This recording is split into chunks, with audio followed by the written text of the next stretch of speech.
अस्सलामुअलैकुम, programmer Cheema here. Primitive types को सीखने से पहले हम ये सीखेंगे कि कंप्यूटर डेटा को स्टोर कैसे करता है। कंप्यूटर डेटा को बाइनरी नंबर्स की शक्ल में स्टोर करता है। हम जिस सिस्टम को समझते हैं उसे हम डेसिमल सिस्टम कहते हैं, जिसमें हम आमतौर पर गिनती वगैरह करते हैं और इसमें हर पिछला आने वाला नंबर 10 से मल्टीप्लाई होता है। मिसाल के तौर पर 321 एक नंबर है, जिसमें ये जो एक है इसको हम इस तरह से भी लिख सकते हैं और ये जो पिछला आने वाला नंबर है इसको हम 10 से मल्टीप्लाई करते हैं तो क्या हो जाता है 2 मल्टीप्लाई बाय 10। ठीक है, और ये तीसरा नंबर है इसको हम फिर क्या करते हैं मजीद 10 से मल्टीप्लाई करते हैं तो वो 10 से मल्टीप्लाई होकर 100 बन जाता है। तो 3 को 100 से मल्टीप्लाई किया जाए। ठीक है, तो ये तीनों मिलकर भी 321 यानी कि 321 ही बनते हैं। डेसिमल सिस्टम के बरअक्स जो बाइनरी सिस्टम है उसमें सिर्फ 2 नंबर्स होते हैं, 0 और 1, और इसमें हर पिछला आने वाला नंबर 2 से मल्टीप्लाई होता है। मिसाल के तौर पर 1101। ठीक है, इसमें ये जो पहला 1 है ये क्या होगा, वही जो डेसिमल में होता 1 मल्टीप्लाई बाय 1। ठीक है, और ये फिर आ गया 0, इसमें होगा 0 मल्टीप्लाई बाय 2, और फिर ये जो तीसरा 1 है, अब ये जो पीछे 2 था इसको फिर 2 से मल्टीप्लाई किया तो क्या हो गया 4 आ गया। ठीक है, तो 1 मल्टीप्लाई बाय 4, और फिर इसी तरह इस आखिरी नंबर के साथ भी हुआ कि जिसमें फिर हो गया 1 मल्टीप्लाई बाय 8। तो ये 8, 4 और 1 मिलकर कितने बन गए 13। तो ये जो 1101 है ये डेसिमल में 13 कहलाया जाएगा। कंप्यूटर हर चीज ऑन और ऑफ की स्टेट्स के जरिए समझता है। होता यह है कि कंप्यूटर में ढेर सारे सेल्स होते हैं और इस केस में 1101 के केस में ये एक सेल, इसमें 1 इस तरह से होगा, ये ऑन, ये ऑफ और ये ऑन। तो ये सेल्स की शक्ल में कंप्यूटर के अंदर डेटा होता है। हर सेल की स्टेट को हम बिट कहते हैं और आप देख सकते हैं इसमें 4 बिट्स हैं। इसी तरह 8 बिट्स मिलाकर एक बाइट बनती है। तो ये था मुख्तसर सा मेमोरी का कॉन्सेप्ट, और ये सिर्फ समझने के लिए है, इसका प्रोग्रामिंग के साथ इतना कोई ताल्लुक नहीं है। अभी जो हम प्रिमिटिव टाइप्स की बात करने जा रहे हैं उन सब के मेमोरी साइज के लिए बाइट्स का यूनिट इस्तेमाल होता है। इंट यानी इंटीजर एक प्रिमिटिव टाइप है। हर प्रिमिटिव टाइप का एक साइज और लिमिट होती है। अब अगर आपने ये जानना हो कि इंटीजर या किसी भी प्रिमिटिव टाइप में सबसे बड़ी या छोटी वैल्यू कौन सी स्टोर कर सकते हैं, तो उसके लिए आप IOStream के अलावा limits.h को इंक्लूड करें, और फिर आप मसलन ये इंटीजर है तो आप ये int max ये लिखेंगे और इसके ऊपर हॉवर करेंगे, इसके ऊपर माउस रखेंगे तो ये आपको बता देगा इंटीजर के अंदर जो मैक्सिमम वैल्यू है वो क्या हो सकती है। फर्ज करें कि आपने इंटीजर में जो सबसे बड़ी वैल्यू स्टोर होती है उससे भी बड़ी वैल्यू आपने स्टोर करनी है, तो ऐसे में एक और प्रिमिटिव टाइप है और वो है लॉन्ग। लॉन्ग में आप इससे भी बहुत बड़ी वैल्यू रख सकते हैं। बिल्कुल इसी तरह इंटीजर का एक छोटा भाई भी है और वो है शॉर्ट। इसमें आप छोटी वैल्यू रख सकते हैं, इसमें आप ज्यादा बड़ी वैल्यू नहीं रख सकते। अब जाहिर है कि इनकी लिमिट्स मुख्तलिफ हैं, लिहाजा इनका साइज भी मुख्तलिफ ही होगा। किसी भी वेरिएबल या टाइप का साइज मालूम करने के लिए हम साइज ऑफ का ऑपरेटर इस्तेमाल करते हैं। हम साइज ऑफ लिखते हैं और उसके बाद राउंड ब्रैकेट्स के दरमियान हम या तो वेरिएबल का नाम लिखते हैं जिसका हमने साइज मालूम करना होता है, या फिर हम टाइप लिखते हैं।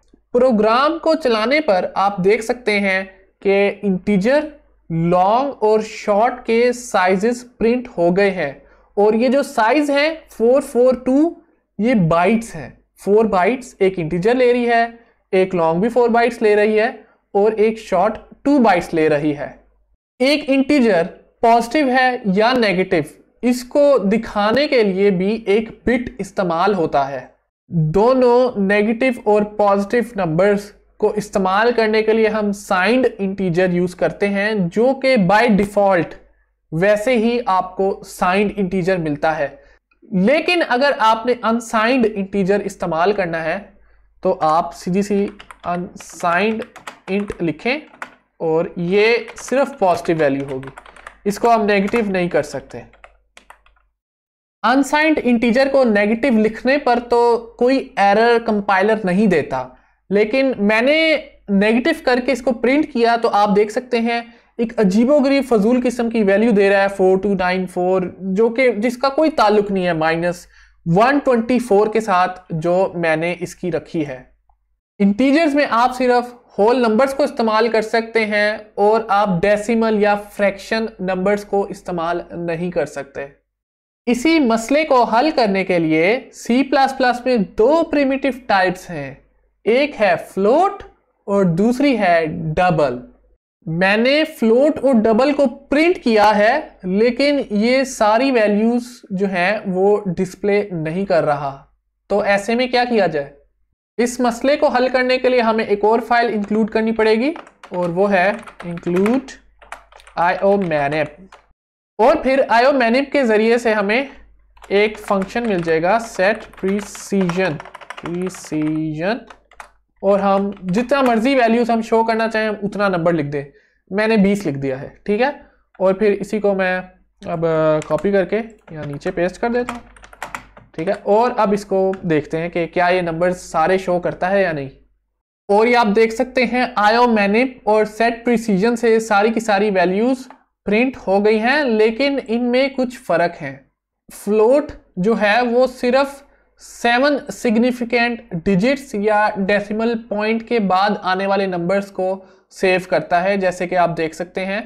इनके बाद आने वाली वैल्यूज जो हैं वो गार्बेज वैल्यूज हैं, फजूल वैल्यूज हैं, इनका कोई ताल्लुक नहीं हमारी दी हुई वैल्यू के साथ।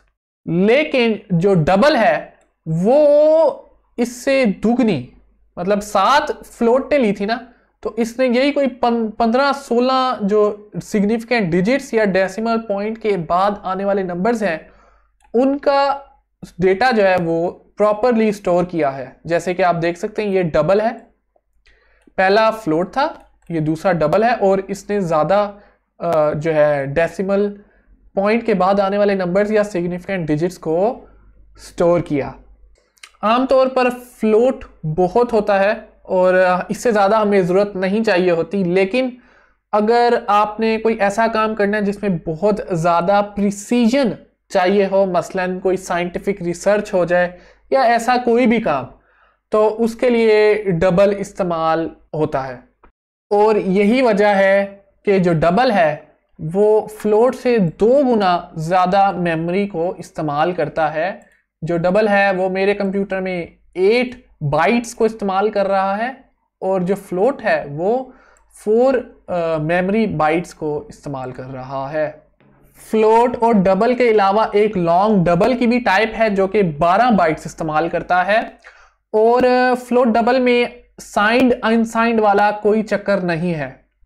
बूल या बूलियन एक ऐसी प्रिमिटिव टाइप है कि जिसमें सिर्फ ट्रू या फॉल्स को डाला जाता है।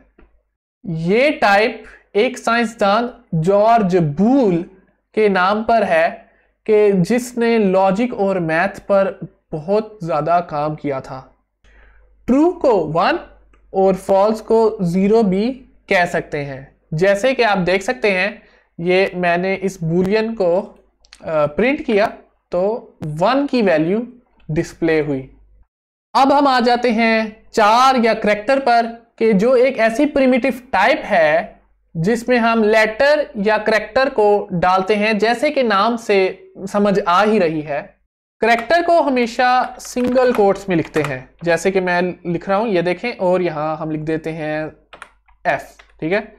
और ये सिंगल कोट्स में है, डबल कोट्स में नहीं लिखना करैक्टर या लेटर को। हर करेक्टर या लेटर के पीछे एक नंबर होता है और वो नंबर आस्की टेबल से हम देख सकते हैं। और आस्की से मुराद American standard code for information interchange ब्ला ब्ला जो भी है। तो ये आप देख सकते हैं कि अगर हमने F लिखा है, F स्मॉल f, तो उसका जो नंबर होगा वो है 102। इस बात को साबित करने के लिए आप देख सकते हैं कि मैंने जो लेटर है उसको एक इंटीजर लेटर वैल्यू जिसका मैंने नाम दिया है उसके अंदर डाल दिया, ठीक है। और फिर हमने उसको प्रिंट किया तो आप देख सकते हैं ये F जो है ये दर हकीकत 102 है। 4 यानी करेक्टर के अलावा एक और प्रिमिटिव टाइप है और वो है W4 अंडरस्कोर T, ठीक है। और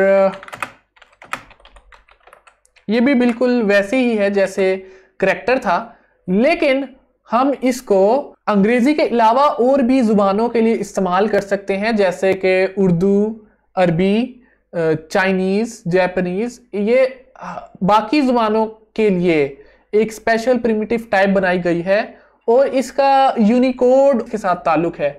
तो बस इस वीडियो के लिए इतना ही।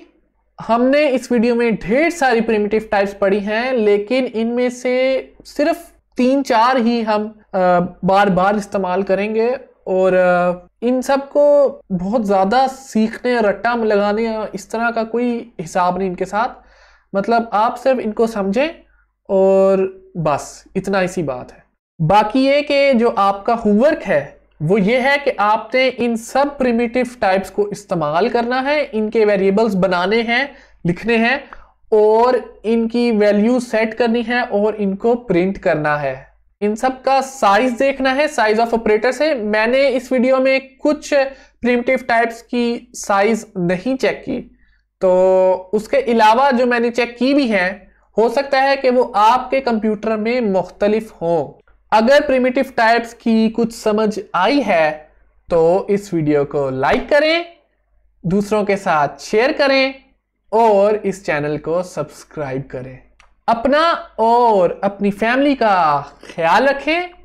मिलते हैं अगली वीडियो में। अल्लाह हाफिज।